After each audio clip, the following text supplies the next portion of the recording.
안녕하십니까? 지난 시간에 284조까지 설명드렸나요? 맞죠? 예. 자, 오늘 285조 지방세 한번 총론 잠깐 살펴보죠. 지난 시간에 대부분 다 설명드린 겁니다. 그래서 국세와 지방세가 대부분 공통되는 내용이다 보니까 지난번에 설명드렸던 것 차이가 없지 않을까 생각합니다. 그래서 285조 보시면 지방세, 지방자치단체가 부과하는 조세를 말합니다라고 말씀드렸고요. 그 밑에 지방자치단체의 구조가 있죠.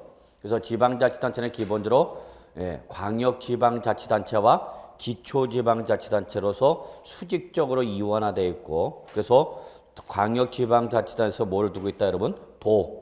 그리고 그 밑에 뭐가 있죠 여러분? 시 또는 군을 기초지방자치단체로 합니다 그랬어요. 그래서 지난 시간에 우리 경기도 의정부시 했을 때 경기도가 뭐가 되는 거고, 광역지방자치단체, 의정부시가 뭐가 되는 거죠 여러분? 기초지방자치단체입니다 라고 말씀드렸죠. 근데 이러한 수직적 이원화 외에도 또 뭐로도 수평적으로도 이원화돼 갖고 도와 동급의 광역지방자치단체로서 서울은 뭐가 되는 거고 여러분? 특별시. 그다음에 인천, 대전, 대구, 울산, 부산, 광주는 뭐가 되는 거죠 여러분?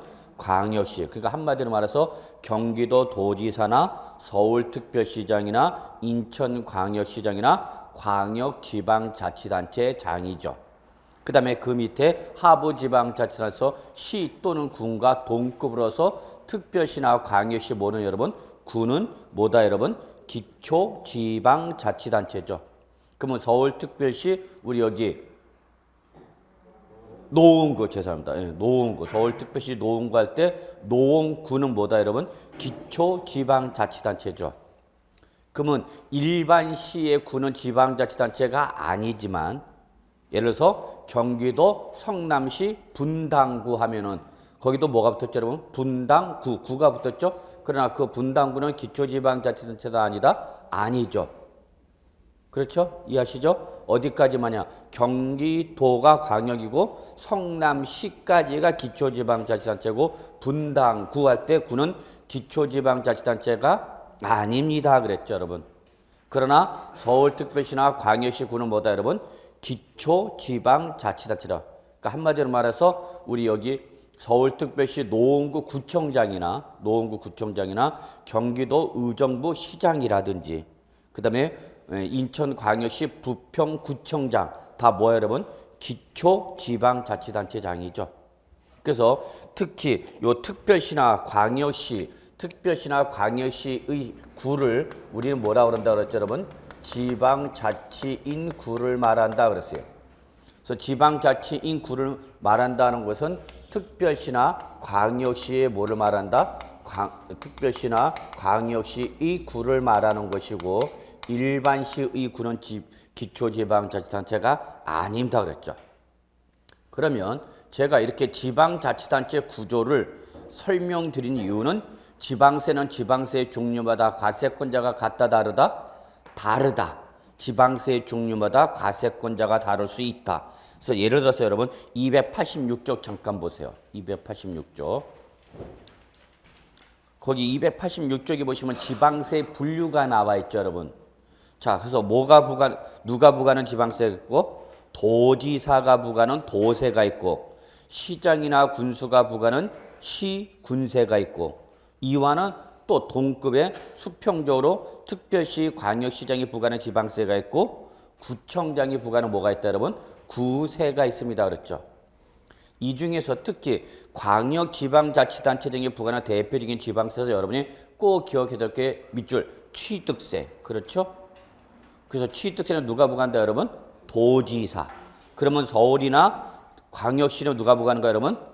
특별시장, 광역시장이죠. 그래서 거기 특별시, 광역시세 뭐가 있어요, 여러분? 취득세가 있죠. 그래서 결론은 우리 도지사 또는 특강시장이 부과하는 대표적인 지방세에서 취득세를 꼭 기억해 두셔야 됩니다라고 말씀드렸어요.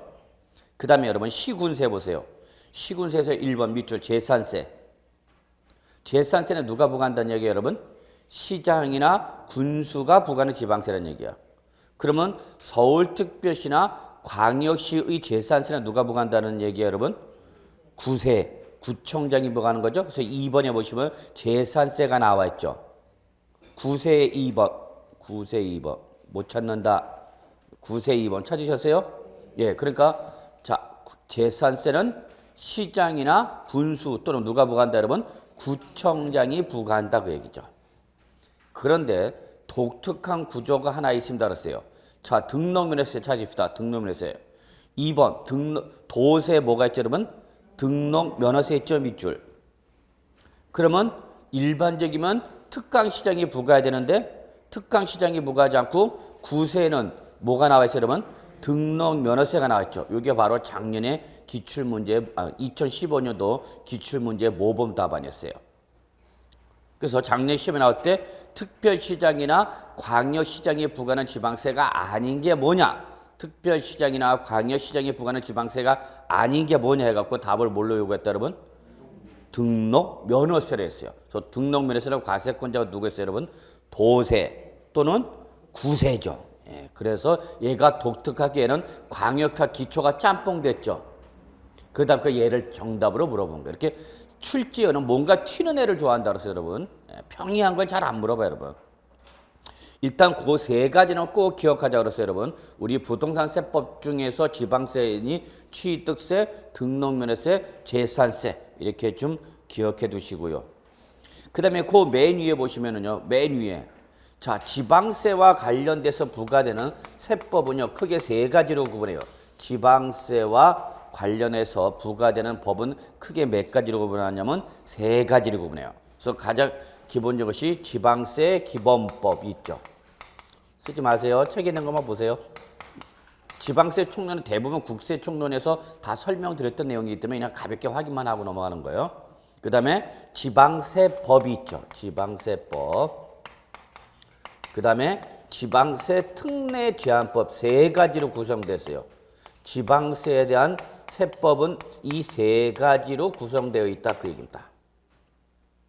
그러면 지방세 기본법 그러면은 마치 요거는 국세에서 뭐와 똑같냐면 국세 기본법과 국세 징수법과 똑같은 성격을 띠고 있습니다.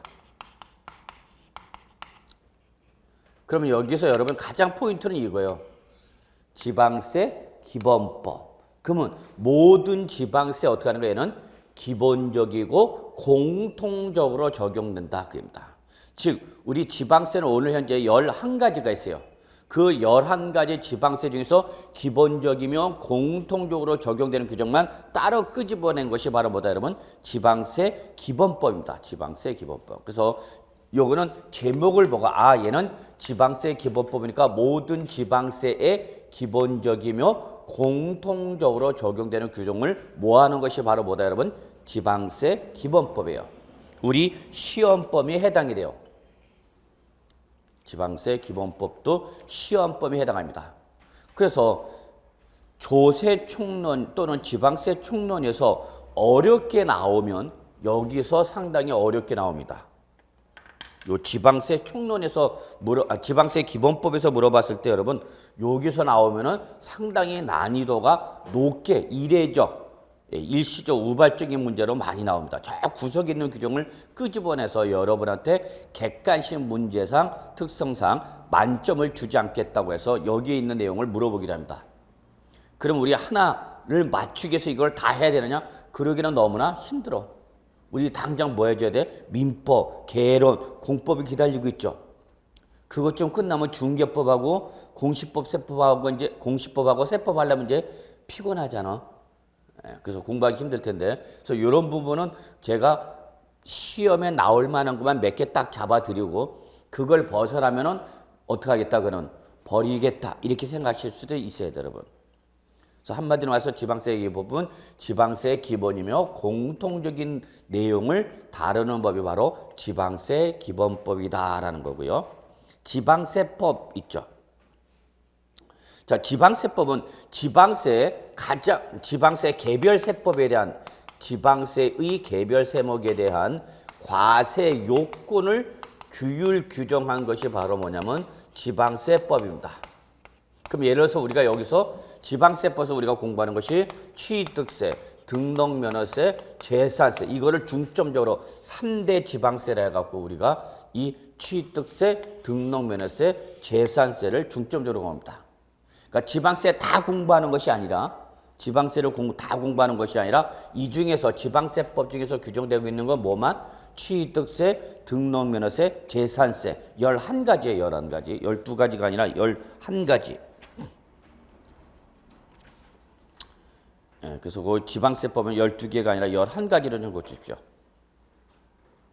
그래서 개별 세목, 지방세 하나하나씩 규정하고 있는 것이 바로 뭐다? 지방세법. 우리가 이게 중점적인 시험법에 해당하는 거죠. 지방세법 중에서도 뭐와 관련된 거 여러분? 취득세, 등록면허세, 재산세. 요게 우리가 중점적으로 공부합니다.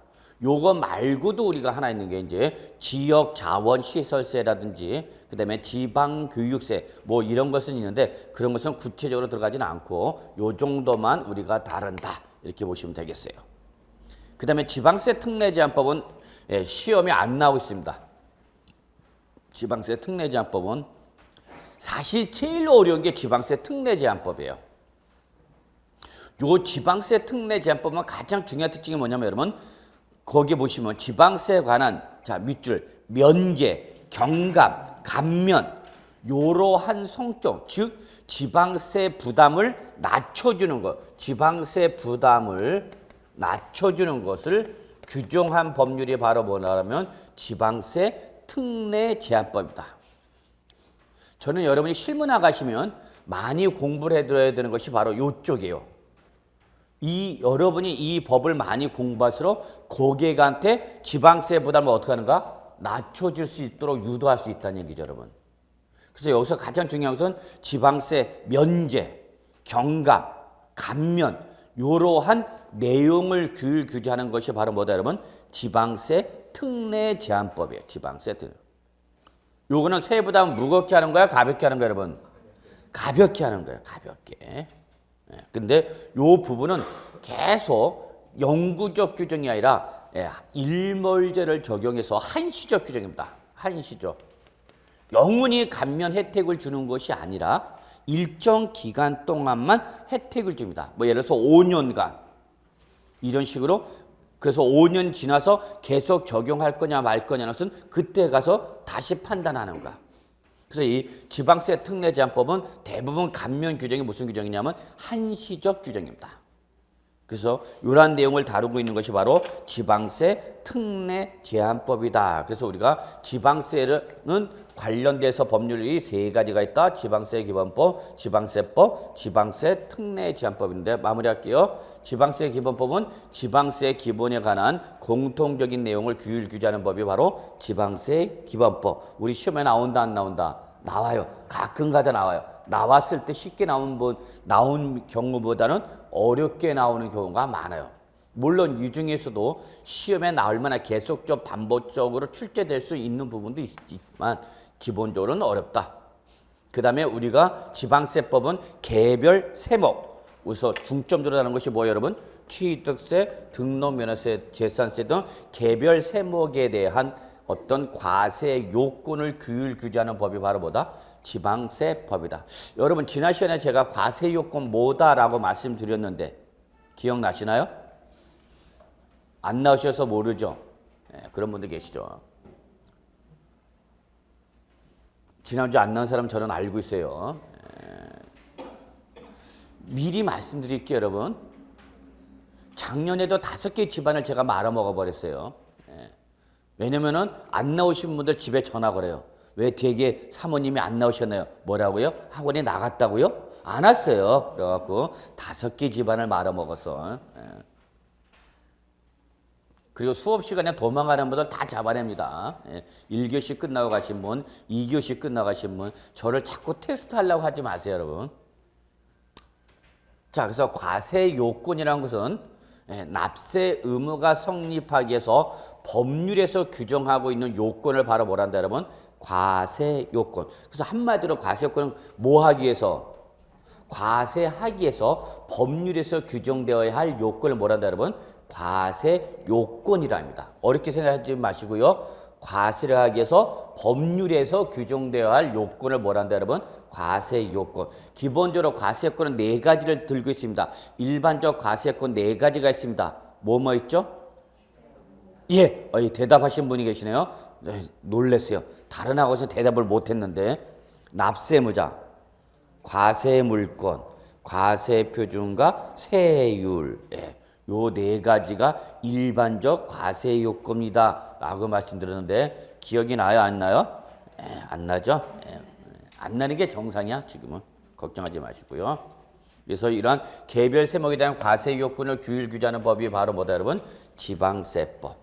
그 다음에 지방세 특례제한법, 요거는 특징 알아라. 각종 감면, 면제 등 세액 부담을 낮춰주는, 한마디로 납세무자한테 혜택을 주는가 불이익을 주는가? 혜택을 주는 규정이에요. 제가 세법을 공부할 때도 이쪽이 제일 어려워요. 이거는 어떤 규정이 무슨 논리적으로 전개가 되는 것이 아니라 조세 정책 목적상 또는 경제 정책 목적상 딱 그냥 규정되어 있는가.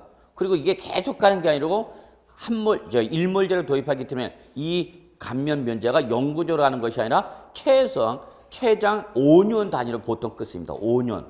혜택을 주면 기본적으로 몇 년을 주는 걸 전제로 한다? 5년. 그래서 5년이 지난 다음에 계속 감면 혜택을 줄 거야 안 줄 거냐는 것은 그 당시에 가갖고 다시 5년 지난 다음에 그때의 경제 상황에 따라서 연장할 거냐 폐지할 거냐 이게 결정되는 게 있어요. 그래서 제일 어려워요. 근데 다행히 우리 시험에는 안 나오죠. 됐어요. 자, 그래서 이렇게 세 가지의 법이 있다는 거 보시고요, 여러분. 자, 그래서 제2절 맨 밑에 지방세 기본법이 나오고 있죠, 여러분. 맨 밑에 제2절 지방세 기본법을 먼저 공부하는 거죠. 그래서 역시 거기 보시면 287조 용어의 정의가 나왔죠. 지방세법을 공부할 때 나오는 지방세만의 독특한 법률 용어가 나오네요. 자, 다 봤어요. 지방자치단체, 지방자치단체장, 지방세, 지방세 관계법. 우리 좀 이 세 가지가 지방세 관계법으로 보시면 되는 거죠. 그 다음에 5번, 6번 제일 중요한 뭐죠, 여러분? 과세 표준과 세율이죠. 자, 제가 그랬어요, 여러분. 세법을 공부한 결과는 얼마예요? 돈으로 나와야 된다 그랬죠. 돈으로 나와야 된다 그랬어. 그래서 일반 법과는 달리 세법은 결국은 세액을 계산하는 거다 그랬죠. 세액을 계산하는 거다. 얼마예요? 이 세액을 계산할 때 이 세액을 계산한 요소는 몇 가지가 있다 여러분? 두 가지가 있습니다 그랬죠. 그 두 가지가 바로 뭐예요 여러분? 과세 표준에다 뭐를 곱해라? 세율을 곱해라. 그래서 뭐가 나온다? 산출세액이 나옵니다 그랬어요. 이거는 모든 조세의 기본이며 공통이며 예외가 있다 없다? 없다. 그래서 우리 이거 어떻게 배우자? 과세산 이렇게 외우십시오 그랬어요. 과세산. 그래서 이걸 우리 세 계산한 것이 바로 뭐라냐면 법에서 산출세액이랍니다. 산출세액. 계산에서 나온 걸 우리 뭐라 그런다 여러분? 산출세액. 계산에서 나온 세액이다. 그래서 우리 이걸 어떻게 외웠어? 과세산 이렇게 외웠죠. 그래서 여러분 거기 5번, 6번 제일 먼저 세액 계산에서 과표와 세율이 나오고 있죠. 자, 그래서 과세표준. 그래서 과세표준은 지방세법에 따라서 직접적으로 세액 산출의 기초가 되는 과세 물건의 수량, 면적, 밑줄, 수량, 면적으로 표현되는 조세를 뭐라고 그랬죠, 여러분? 종량세라고 그랬습니다. 기억나시나요? 물량으로 표현되는 조세를 뭐라고 한다 여러분? 종량세. 그 다음에 가액 밑줄. 대부분의 조세가 가액으로 표시가 됐죠. 이걸 뭐라고 그랬죠 여러분? 종가세 그랬죠. 예. 그래서 기본적으로 과표는 가액이야. 금액. 다만 예외적으로 이렇게 인지세라든지 등록면허세라든지 또는 여러 가지 예외적인 경우에는 물량으로 표현되는 조세도 있다라고 말씀드렸죠. 그 다음에 세율 보세요. 자, 세율일 때 거기 표준세율이란 말이 있네요, 여러분. 같이 보세요. 표준세율 밑줄. 지방세 공부할 때 꼭 나오는 용어 중에 하나가 또 역시 표준세율이에요.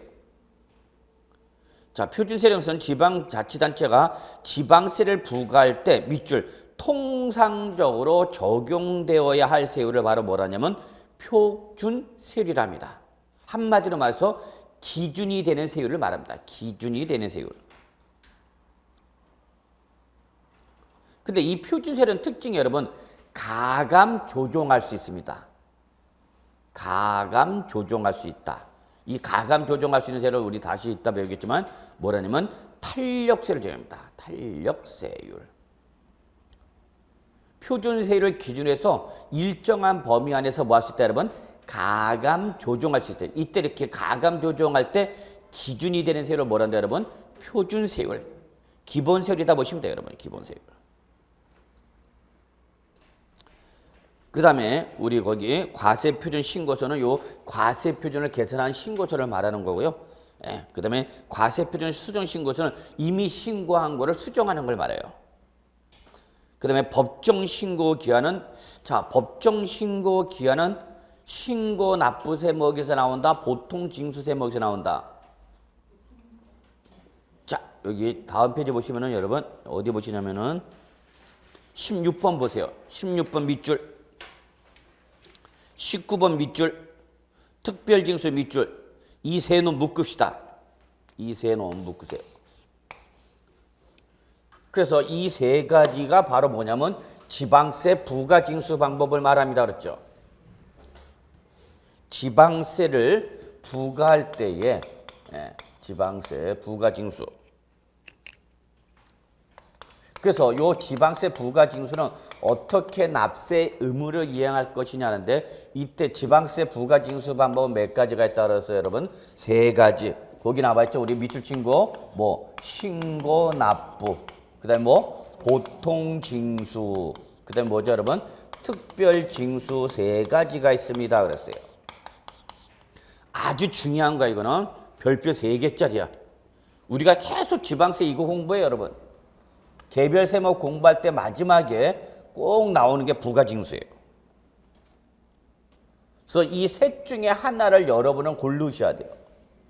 특히 우리 공인중개사 부동산세법은 요 두 중에 하나입니다. 대부분. 그래서 신고납부는 여러분 누가 액션을 취하는 거랬죠 여러분? 납세 의무자가 이게 제일 중요해요. 신고납부는 납세 의무자 네가 스스로 자발적으로 세액을 계산해서 네가 세액을 계산해서 법에서 정하고 있는 언제까지 신고 기한까지 그 계산한 세액을 어떻게 하라? 신고하고 뭐 하라 여러분? 납부하라. 그래서 여기서 지난 시간에 아주 입에 거품 물면서 했죠. 이때 주의할 것은 신고와 납부는 하나다 별개다. 별개입니다. 그래서 별개. 그래서 법에서는 지방세법은 납세문한테 의무를 두 가지 부과하고 있는 거죠. 신고라는 의무와 납부라는 의무 두 가지를 부과합니다. 그랬어요. 신고는 누구한테 신고한다 그랬어요, 여러분? 지방자치단체장, 과세권자한테 신고하는 거죠. 납부는 어디 가서 하라, 여러분? 은행에 가서 납부하라. 그래서 의무는 몇 가지다? 두 개다. 별개, 여러분. 신고와 납부가 동시에 이루어지는 것이 아니라 신고는 지방자치단체장한테 가서 신고하는 거고 납부는 어디 가서? 은행에 가서는 별개야 여러분. 이때 납세 의무자 네가 스스로 세액을 계산해서 신고하고 납부하라. 그러면 언제까지 하라라고 못을 박아주는 게 바로 뭐 여러분? 법정 신고 기한이죠. 법에서 정하고 있는 신고 기한 이내에. 예를 들어서 여러분이 부동산을 취득하면 취득일로부터 60일 이내에 네가 취득세를 자발적으로 어떻게 하라 여러분? 신고하고 납부하라. 이렇게 법에서 명시되어 있어요. 시험에 나오는 거죠. 이런 것들이. 이런 걸 뭐라 한다 여러분?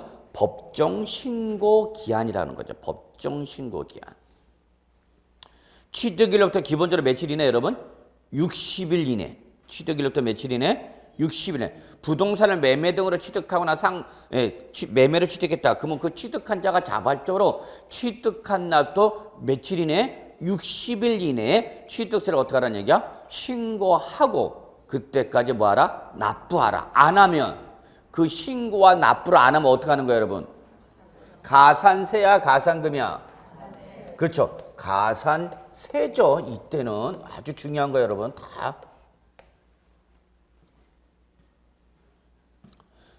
그래서 이렇게 지방세법에서 언제까지 신고하고 납부하셔라고 기한을 정해준 걸 우리는 뭐라 한다 여러분? 법정신고 기한이라 그러는 거예요 여러분. 그 다음에 보통징수는 액션을 누가 취한다 여러분? 과세권자가 액션을 취하는 거죠. 요거는 과세권자가 액션을 취하는 거, 과세권자가. 그래서 여러분 거기 16번 잠깐 보세요. 신고 납부할 때 그 밑에 바로 밑줄 누가 액션을 취하게 됐어요 여러분? 납세 의무자가. 그 납부할 지방세 대표적으로 뭐가 있다고 그랬죠 여러분? 취득세, 등록, 면허세. 우리 시험범위에 해당하는 것이 대표인 것이 바로 취득세, 등록, 면허세, 과세표준과 세액을 신고하고 그 신고한 세금을 어떻게 한다 여러분? 납부하는 거. 그래서 신고와 납부를 구분해 놓고 있죠 여러분? 예. 그 다음에 19번 보세요. 보통징수. 보통징수가 여기 누가 나오고 있죠 여러분? 세무공무원. 그래서 지난 시간에 말씀드렸죠. 세무공무원이 나오면 누굴 얘기한다? 과세권자를 말한다 그랬죠. 그래서 세무공무원이 뭘 보내준다 납세문자한테?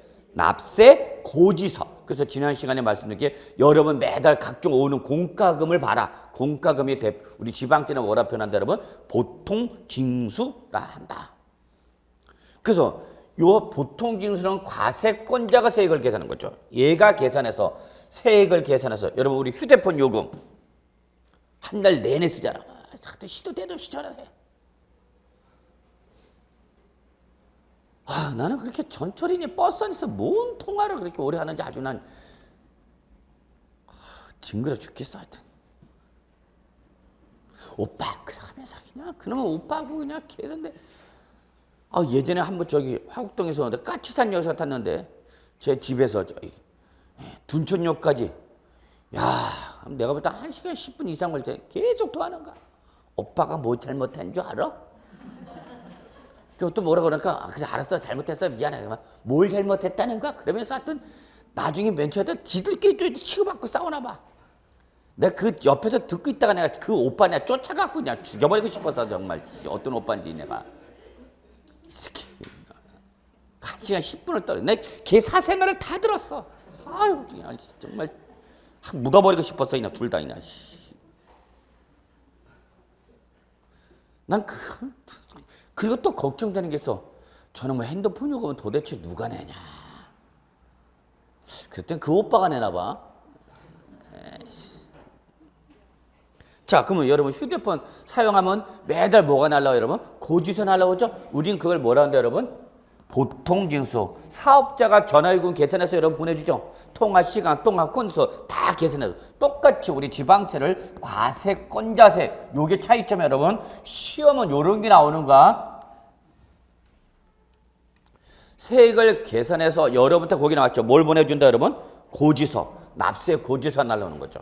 그러면 그 납세 고지서에 적힌 언제까지? 납부 기한까지. 그래서 여기는 무슨 말 나와요, 여러분? 요런 거. 여기는 신고 기한인데 여기는 무슨 기한이야? 납부. 요런 거 구분해야 돼, 여러분. 시험 공부할 때는 여러분 비교 대상이 되면 이렇게 비교 대상이 되면 반드시 출제는 뭐를 좋아한다? 차이가 나는 걸 좋아한단 말이야, 차이가. 요런 걸 살짝 바꾸는 거야, 순서를. 그래서 납부 기한 내, 자, 여기는 뭐밖에 없어, 여러분? 납부밖에 없죠, 납부밖에. 신고는 해, 안 해? 안 해. 신고는 납세무자가 이슈하는 거야. 여기는 신고할 필요 없이 과세권자 세를 계산해서 여러분들 고지서를 보내줬어요. 그래서 여기는 뭐만 한다, 여러분? 납부만 하는 거죠. 근데 이때 납세 고지서에 적힌 납부 기한까지 납부를 안 했다. 그럼 뭐가 붙어? 여기는 가산금이죠, 여러분. 그러니까 여기는 가산세, 여기는 가산금. 그렇죠. 그럼 차이가 있어, 없어?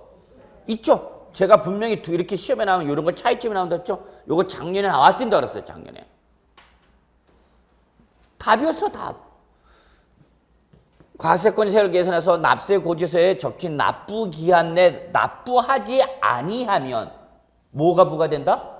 가산금이 부과된다. 그런데 이걸 살짝 뭐로 바꿨냐? 가산세를 부과한다. 그냥 답이 다 조용히 쉬워. 그러고 순두고 있어요. 확 내려치고 버린 거야. 항상 제가 강조하는 거 여러분, 시험 공부를 할 때 무슨 대상이 되면 비교 대상이 되면 그 비교 대상 간에 뭐를 잘 봐라? 차이점을 잘 봐라.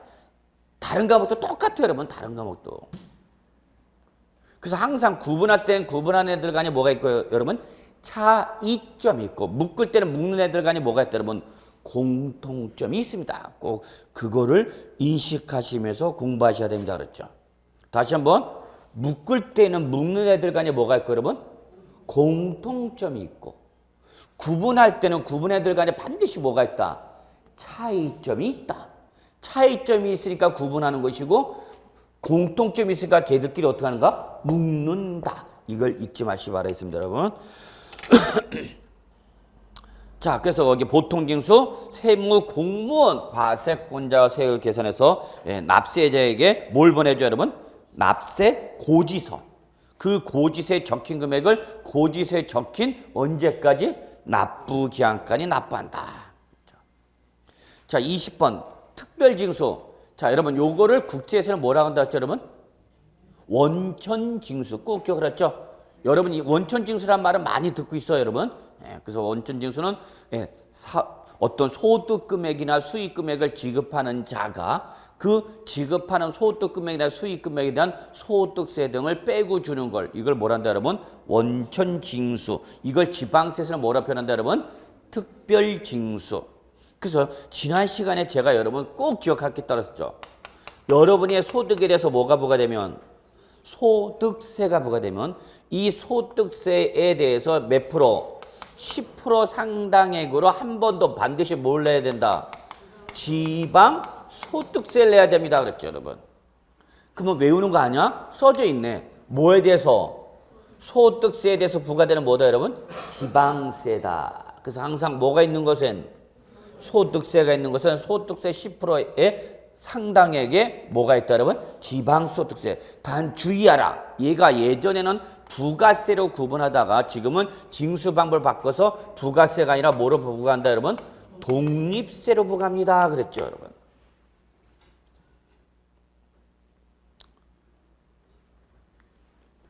그래서 요거를 우리 빼고 준다. 요 소득에 대해서 요 빼고 주는 거를 국세에서는 뭐라고요, 여러분? 원천징수.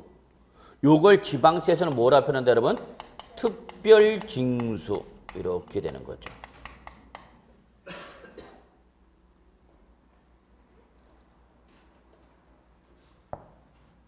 같은 말이야, 다른 말이야? 같은 의미야. 다만 표현 방식을 달리 했을 뿐이죠, 여러분. 이런 거 잊으시면 안 됩니다. 꼭 기억해 두시고요. 자, 그 다음에 다음 페이지 23번, 24번 묶으시고요. 다음 289쪽 23번, 24번 별표 하나. 용어 중에서 가장 시험에 출제될 가능성이 높습니다라고 말씀드렸었죠, 여러분. 그리고 지난 시간에 우리 가산세 가산금 했어요, 여러분. 기억은 안 나더라도 한 거야. 자, 그래서 지방세 23번 가산세 보죠.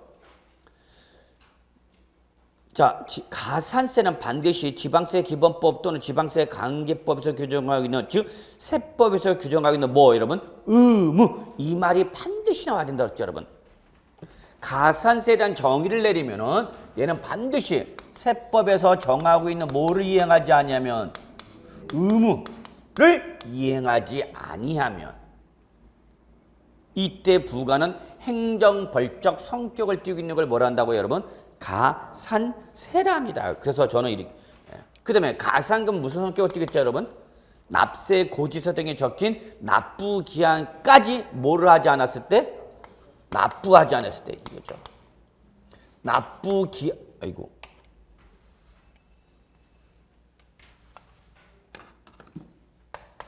납부기한까지 납부를 하지 아니하였을 때, 이게 가산세에 대한 정의이면서 이게 가산금에 대한 정의다.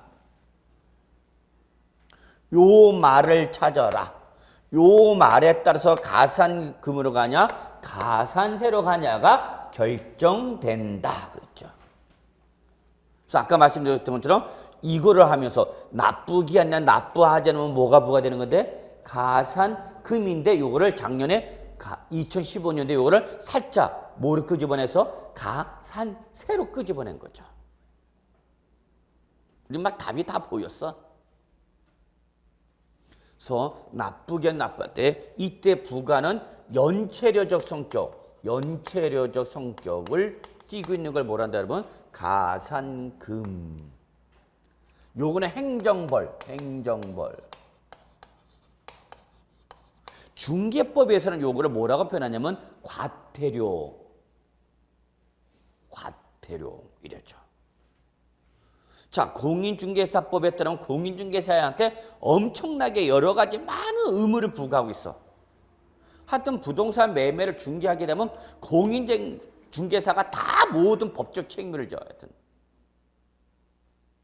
그래서 특히 여러분이 부동산 거래 신고 같이 들어갔어요? 안 들어갔어요? 하긴 뭘 들어갔는지 기억나겠어. 이놈 저놈 뜻 쓰시면은. 여러분이 공인중개사가 되셔서 뭘 쓰면 부동산 매매 계약서를 작성하면 중요한가 여러분? 부동산 매매 계약서를 작성하면 그 계약일로부터 60일 이내에 해당 부동산 소재지를 관할하는 시장군수구청장에게 그 부동산 매매의 실지 거래가액을 신고하게 돼 있어요. 누가 신고하라고 돼 있어? 공인중개사가 개입된 매매일 때는 공인중개사가 그거를 신고하게 돼서 뭘 신고한다고 여러분? 실지 거래가액. 그래서 지금 모든 부동산의 매매에 대한 실지 거래가액이 다 보고되고 있어, 안 되고 있어? 되고 있어. 과세관청에 다 보고되고 있어. 다 보고. 그 보고하는 사람이 누구야? 바로 공인중개사 다 보고한다고. 계약일부터 며칠이네? 60일 이내. 근데 60일 이내 공인중개사가 부동산 거래 신고를 안 했어. 그럼 하라고 그랬는데 공인중개사법에서 공인중개사한테 하라고 의무를 부과했는데 그 의무를 이행 안 했어. 그럼 뭐가 부과돼? 과태료. 이거를 우리는 세법에서 뭐라 하는데 여러분? 가산세란다. 이해되시나요 여러분? 이때에 그 의무 중에서 가장 기본적인 의무가 바로 뭐다 여러분? 신고와 납부가 가장 기본적인 의무란 얘기예요 여러분.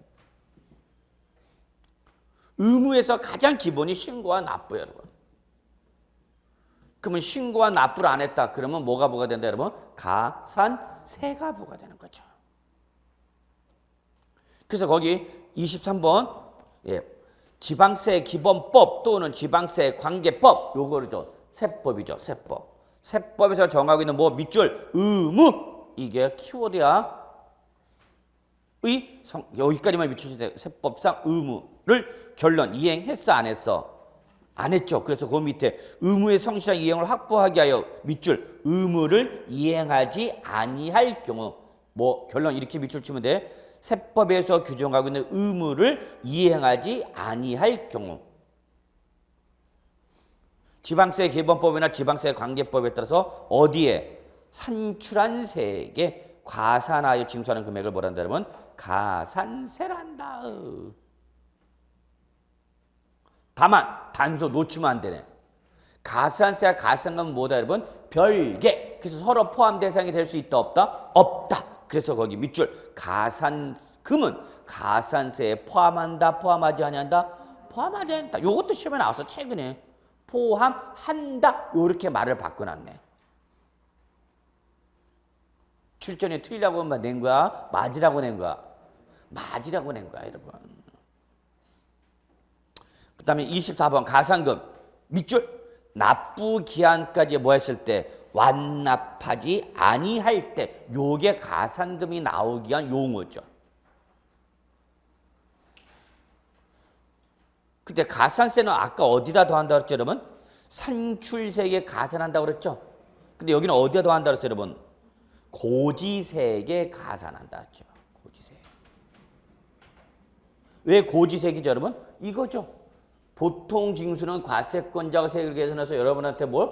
납세 고지서 보내준다고 그랬죠 여러분? 납세 고지된 세액에. 그래서 거기 뭐라고 나왔어요 여러분? 고지세액의 가산. 아까 가산세는 어디에다 한다고 했어요 여러분? 산출세액. 이런 말이 다 다른 거죠. 키워드를 찾아오는 거죠. 이때 가산금은 크게 두 가지로 구분하죠. 일반 가산금과 중가산금. 일반 가산금은 밑줄 100분의 3. 체납액의 몇? 100분의 3. 지난 시간에 했던 거죠? 100분의 3. 3% 적어놓으세요. 3%.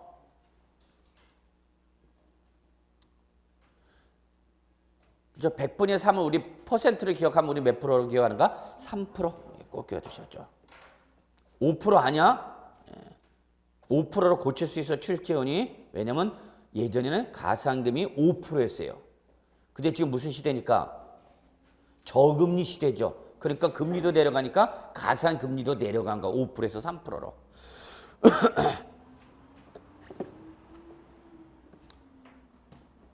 제가 그랬죠. 금리가 내려가는 게 반드시 좋은 것만은 아니다. 상대방에 따라서 달라진다.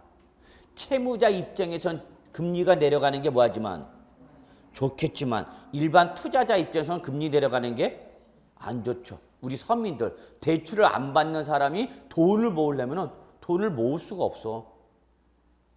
그죠? 지금은 정기적금, 정기예금, 재형저축 가입해도 예전에는 그래도 금리가 뭐 10%, 20%, 30%다 보니까 3년, 5년 고생하면 그래도 목돈 나와서 안 나왔어? 나왔잖아요, 여러분. 진짜 저도 은행 다닐 때 그래도 3년, 5년 그냥 매달 월급에서 그냥 자동 이체 시켜놓고 지나가면 그래도 목돈이 쿵 나왔어. 아, 그 재미가 쏠쏠했는데 지금은 없어. 1%, 2%야. 0.5%더 준다고 8% 더 설쳐대. 그러니까 여러분은 지금 이 저금리 시대에서 투자를 어떻게 할 것이냐, 어떻게 하는 것이 돈을 모을 것이냐가 중요한 방법이 되는 거죠. 사회가 안정되고 저금리 시대일수록 부의 세습화, 부의 고착화, 부의 이런 것이 일어난다죠. 부의 세습. 아버지가 잘 살면 누구도 자식도 잘 사는 거고 부모가 못 살면 자식도 못 살. 출발선이 달라버리니까 이거 뛰어넘기가 힘들어. 큰일 났어. 그래서 여러분은 공인중개사는 매력이 있어 없어? 저는 매력이 있다고 봐요. 매력 있는 직종이야. 단순히 아파트 단지 앞에서 공인중개사 하시기보다는요. 부동산의 범위도 넓어요. 여러분. 어떤 중개 목적물을 나는 어디다 특화시킬 거냐. 그런 것도 좀 고민 좀 해보실 필요도 있지 않을까. 하긴 그 고민이 합격하고 나서 하는 고민이죠. 우리 맨날 고민해. 민계공부터 해야 되나 세법부터 해야 되나. 자, 그래서 여러분 100분의 3 반드시 체킹해 두셨죠? 그다음 중가상금이 어렵습니다. 그렇죠 여러분? 중가상금은 조건부 중첩적 규정입니다. 기억나시나요? 조건부 중첩적 규정. 중첩적 규정은 뭐랬어요 여러분? 중복하여 적용하는 규정이다. 그렇죠 여러분? A 또는 B야, A and B야.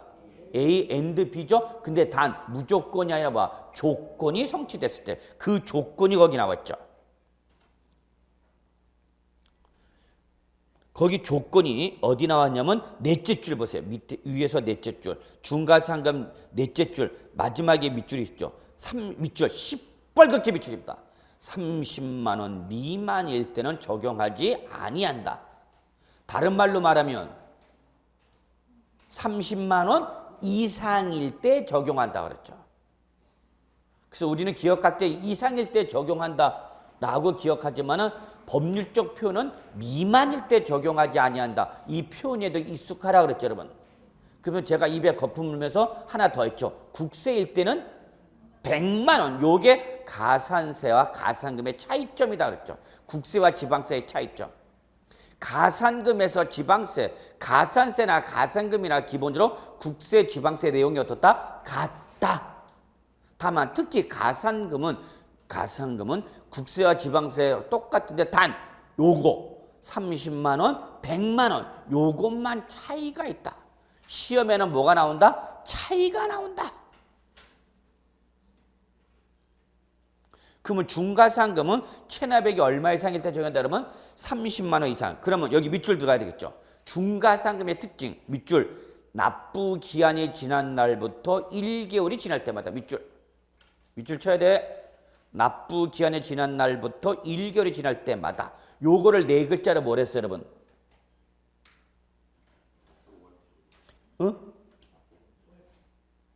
연체 월수. 예. 그래서 기억하랬죠, 여러분? 연체 일수야, 월수야. 월수가 중요한가, 원수. 그러면 요거 개념 잠깐 보세요.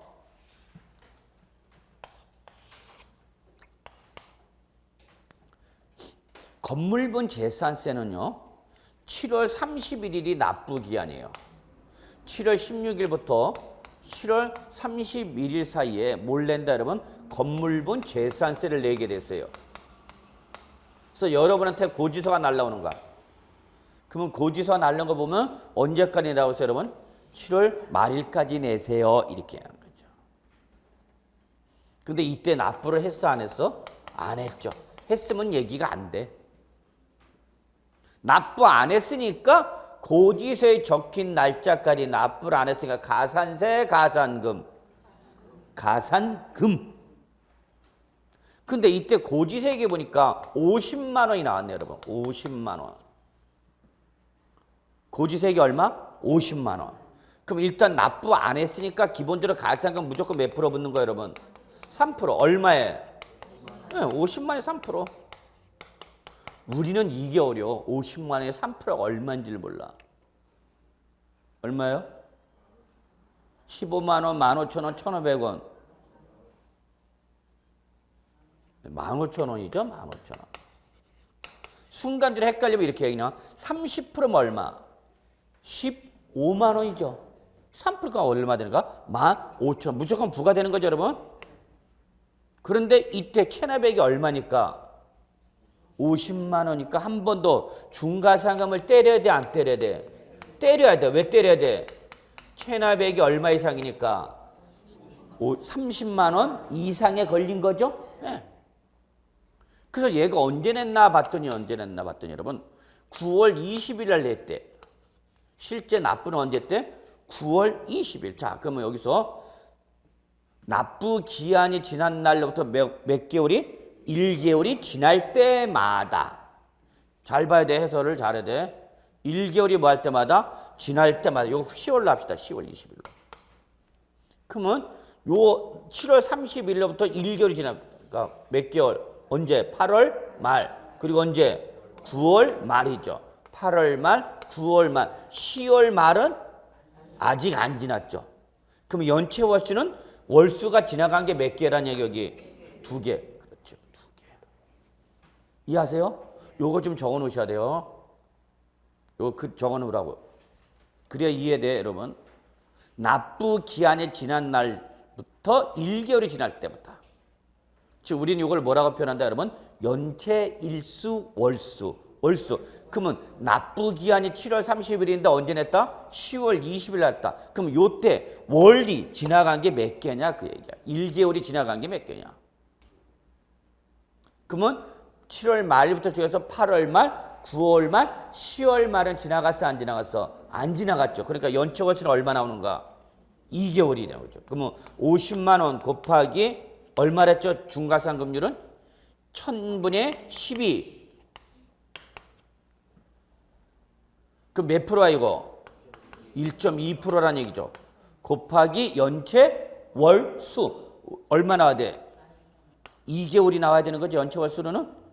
연체 월수는. 그럼 이제 이거 계산하는 거죠. 12,000원 나오나요? 예. 그럼 50만 원 곱하기 1.1로 하니까 얼마? 6,000원인가요? 6,000원에 2니까 12,000원을 중과상을 계산해서 어디에 더하라? 가산금에 더하라. 그래서 이 사람은 납부세액 얼마? 50만 원에다가 가산금 얼마를 더해서 27,000원을 더하라 그 얘기야. 그래서 얼마 내라 총? 52만 7천 원 내라는 얘기야. 이해하세요? 요거는 기초가 아니야. 저 고급 단계야. 우린 기초 단계에서 고급도 해. 까불고 있어. 시험에 나올 수 있어. 충분히 간단한 계산형 문제로 나오는 거죠.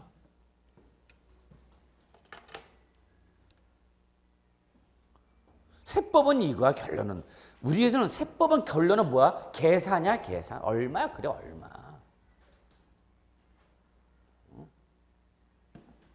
그래서 거기 289쪽 마무리합시다. 납부 기한이 지난 날부터 1개월이 지날 때마다 우리는 이거를 사자성어로 네 글자로 뭐라고 표현한다 여러분?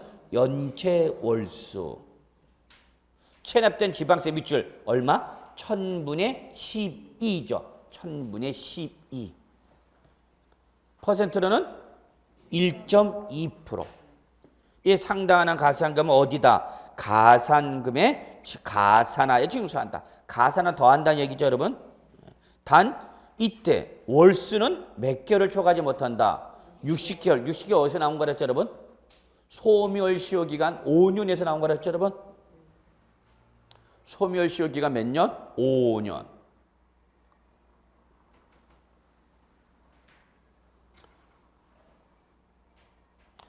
그리고 거기 중요한 말 나왔네. 이 경우 같은 납세 고지서에 둘 이상의 세목이 함께 적혀있는 경우 밑줄 이런 거 시험에 나와 할 수 있는 거야.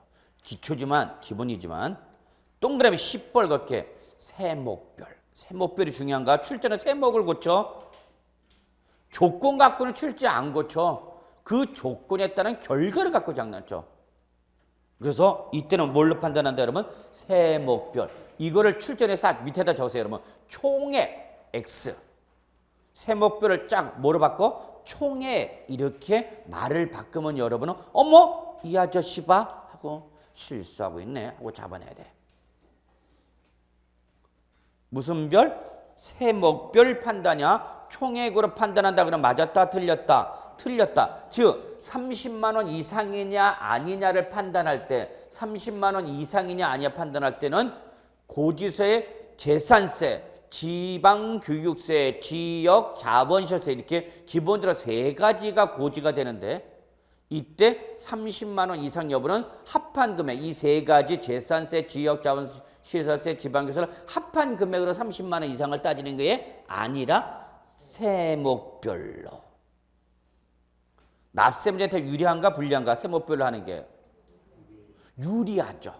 총액으로 하면은 30만 원 이상이 걸려 할 가능성이 더 높아지는 거죠. 예. 자, 25번 체납처분비 별로 안 좋은 말이죠. 체납처분 그냥 눈으로만 보세요. 시험은 안 나와.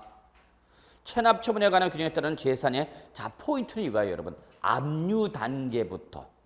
여기 압류 단계가 무슨 절차냐? 강제징수 절차의 첫 걸음이 압류야, 여러분. 여러분 압류 당해 봤어? 가끔 드라마 보면 뭐야? 빨간 딱지 붙였다 그랬잖아. 뭐 유명 연예인들 뭐 가거지사다 보면 부모님이 뭐 잘 사시다 갑자기 사업이 실패하고 빨간 딱지가 붙어갖고 그때부터 인생에 대해서 쓴맛을 봤다 뭐. 그 빨간 딱지가 바로 뭐 여러분? 압류. 압류는 꼭 적지는 마. 시험에 안 나오니까. 강제징수 절차의 첫 번째 단계입니다. 자발적이야 강제적이야 여기부터는. 강제적이야 강제. 법률에서 강제로 부가징수하는 거. 이때부터 발생하는 비용을 바로 뭐란다 여러분? 체납 처분비라 한다. 그래서 거기 이런 말 있죠. 재산을 뭐 압류하고 보관하고 운반하고 매각에 드는 비용을 모두 말하는 거죠. 매각을 대행시킬 때는 그 수수료. 이 매각을 지방자치단체가 매각을 대행을 누구한테 잘 시킬까요? 한국자산관리공사 들어보셨나요? 잘 안 들어보셨죠? 네. 자산관리공사는 옛날 산업은행의 자회사인 성업공사가 각 은행의 불량채권, 악성채권 여러분들 요즘 뭐 재테크 수단으로 NPL이란 거 많이 들어보셨어요?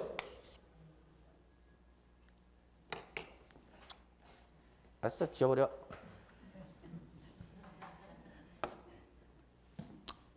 요건 뭐 non performing loan이라 해갖고 한마디로 수익이 발생하지 않는 대출을 말하는 거야. 채권. 채무자가 돈을 못 갚아 이자를. 그러니까 대출금은 원금인데 이자가 들어와 안 들어와? 안 들어올 뿐만 아니라 이자는커녕 모두 안 들어오고 있는가? 원금. 그러면 그걸 은행에 일일이 하나씩 다 관리하기 힘드니까 이거를 예, 자산관리공사 또는 투자기관에다가 아예 소위 말하면 이제 박앤셀이라고 그래요. 이거를 자산관리공사에 들어서 이런 악성 채권이 뭐 100건에 뭐 100억 있다. 근데 말이 100억 원이지 원금이 들어오고 있는 거 안 들어오는가? 안 들어오는 거죠. 이걸 뭐 10%, 10억, 1억이나 누구한테 자산관리공사나 투자자들한테 팔아버리는 거. 그게 한번 여러분 크게 뉴스 나왔었죠. 그 악성 채권을 다 넘기면 그거를 성업공사가 매집해갖고 그거를 이렇게 압류 등 강제 집행 절차를 밟아갖고 회수하면은 회수하는 차익을 자기네가 먹는 거죠. 그걸 뭐 자기네 직접 못하면 이걸 또 다른 제2, 제3의 채권자한테 또 팔죠. 더 덤핑으로. 그러니까 예를 들어서 뭐 내가 어디서 대출을 받아갖고 연체돼 이게 막 계속 채권자가 바뀌는 거야. 바뀌어갖고 저 사채업자까지 가는 거죠. 막. 이게 바로 NPL입니다. 이거는 예. 그래서 일반 개인이 NPL 투자한다. 이거는 제가 볼 때는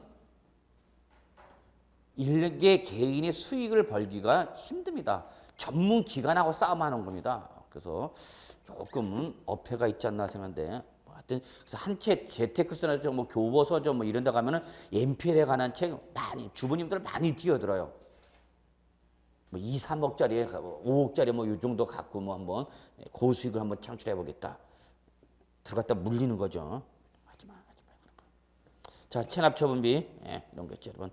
공과금 제가 한번 말씀드렸는데 조세의 정의 중에서 조세는 반드시 누가 부과하는 거다, 여러분? 국가나 지방자치단체. 그리고 국가나 지방자치단체가 아니라 공공단체가 공공사업을 수행하려고 해서 비용을 조달하기 위해서 법률적 강제력을 띄고서 부과하는 걸 뭐란다 그랬죠, 여러분? 공과금 그랬죠. 그래서 거기 마지막에 이런 말죠. 국세, 관세, 임시 수입, 부가세, 지방세와 이와 관계되는 가산금의 체납처분비. 자, 밑줄 치지 마, 그냥 보지 마, 치지 마. 외의 것이죠. 외의 것. 여기까지는 뭐가 되는 거고 체납처분비까지는 조세. 요거 외의 것이 바로 뭐야, 여러분? 공과금. 자, 그다음에 290쪽에 뭐 여러분 다 봤던 거죠. 지방세 정보통신망, 전자신고, 전자납부, 전자송달 묶으시고요. 하나같이 다 뭐죠, 여러분? 인터넷 생각하시면 돼요.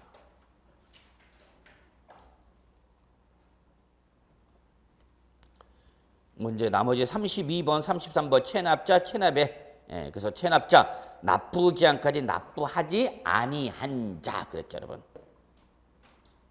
그 다음에 34번 특수관계 있었죠, 여러분? 지난 시간에 말씀드렸죠, 여러분? 그래서 우리 친족관계, 경제적 연관관계, 경영지배관계 말씀드렸고요. 그래서 특히 혈족, 인척 말씀드렸었죠, 여러분? 혈족은 뭐로 맺어진 사이? 피로 맺어진 사이. 지울 수 있다, 없다?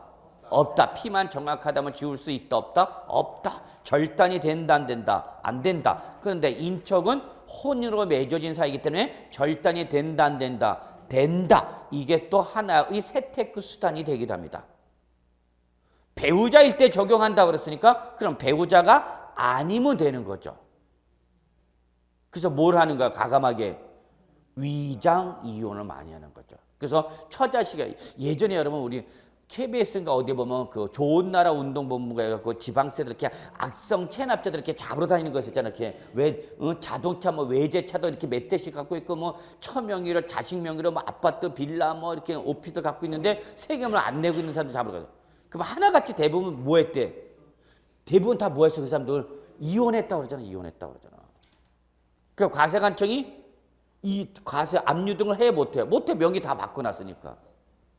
근데 사실은 진짜 이혼이냐 위장 이혼이냐? 위장 이혼한 거잖아. 근데 왜 여기 와 있냐? 이혼했는데 옷 찾으러 왔다 뭐 그러면 얼룩뚱땅 다른 말 되겠죠, 여러분.